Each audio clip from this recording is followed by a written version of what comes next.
This is a fictional mind bender. I mentioned in an earlier video that if you ask any Trekkie who their favorite villain is, that it's going to be Noonian Singh. And there's a reason for that, as I believe that it's his outlook and the extremes in which he pursues that outlook, despite the fact that he has never been shown to be any kind of real major threat to the Federation like the Klingons, Gremlins, or Borg, made him very charismatic to viewers. Created during a time when TV villains were pretty generic, Khan always stood ahead above everyone else, and especially after Star Trek II. In-universe, he wasn't just a product of the infamous eugenics wars that plagued Earth's past, but also embodied everything of what it was about and what it stood for. To the uninitiated, the eugenics wars were fought when humans, through genetic engineering, started playing God, by creating a number of superhumans with superior abilities, referred to as augments.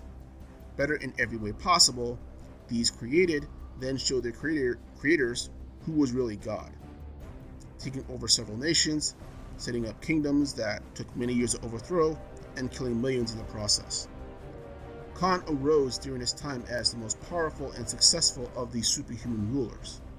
His reign manifested his worldview at this time as well, that the superior should rule, but not out of just lust for power or an innate desire to destroy. He simply believed that he and his kind deserved to rule humanity because of who they were, the superior beings, the superior races. It was also almost cold and scientific in a way.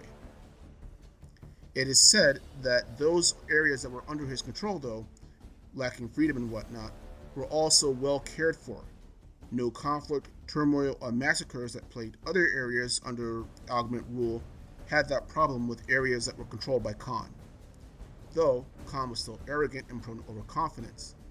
But it also came with established facts. He could back up what he said, and his superhuman charisma and intelligence often hid those qualities from the people. Even among other augments, Khan established himself as the alpha, the pack leader. For whatever reason, it was just accepted that no one's augmented abilities were equal to or superior than Noonian Singh's. Khan seems to have believed not in using force as an absolute necessity. To think he was beyond killing, though, would be a mistake. He was just more rational and civilized about it. Moreover, Khan was a passionate romantic at heart, as well as a self-proclaimed aristocrat. A visionary and a man of destiny is how he would describe himself. I would say that he held that naked violence for no reason was somehow beneath him personally, as one with superior intellect. Thus, unlike others of his kind, was able to recognize admirable qualities in his inferiors and those that he dubbed enemies.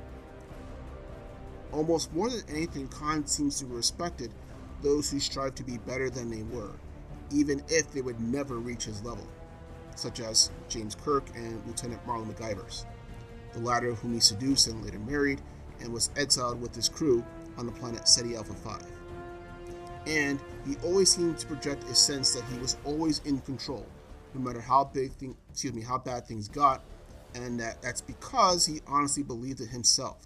And like I said earlier, he backed it up. Now, despite these platitudes, this is not the Noonian Singh of Star Trek II. And I strongly recommend watching it if you haven't, even though it's an old movie, because it really is, acting-wise and plot-wise, gold. There's a reason why it's considered the best Trek movie ever made. But the long and short of it is basically that it is discovered after about 20 years that Khan's group was pretty much forgotten about by Kirk and the Federation. So they are unaware of a solar disaster that disrupts Ceti Alpha 5's orbit, destroying the planet's habitat and nearly killing all of them in the process, including Khan's wife. By chance, they are discovered by the USS Reliant, whereby Khan brainwashes its captain and first officer, Chekhov, and hijacks the ship. After discovering how much time has gone by, he learns about Kirk's promotion and then proceeds to hunt him down throughout the course of the movie. This version of Khan at first seems to be like the same smooth, magnetic genius villain that appeared on the TV show, and it's not. Though still the alpha that he's always been, Khan is no longer that man of destiny that he once saw himself as. He no longer has any visions of empire or even conquest, but rather has become consumed with making Kirk suffer. His superior intellect conceals the raging passion for revenge, this passion being the same that he's always had, but now being solely and irrationally focused on one man, even at the expense of his ragtag band. In fact, it's better to say that Khan has now become unhinged. Unreasonable violence is now no longer something that is beneath his status as the superior human, and entirely justifiable as he sees himself as the vengeful lone lover of his own story, because Khan is still romantic in many ways. So I'm going to go ahead and put on my tinfoil hat here and say that while the eugenics wars and even his first defeat by Kirk did not break the former conqueror's will, the global catastrophe that hit Ceti Alpha 5 did. Once seeing it as a world to conquer and looking forward to it and the difficulties that awaited him, the planet had now become a living tomb, nearly taking everything away from him through forces that were beyond even his genetically engineered control. That the Reliant arrived when it did was purely by chance, and that he even kept a shred of rationale was due to the need of those who needed him to survive and for his leadership. But, as Chekhov could attest to, it was only a shred, as now Khan was very prone to sudden and violent outbursts. Such was his internal fury.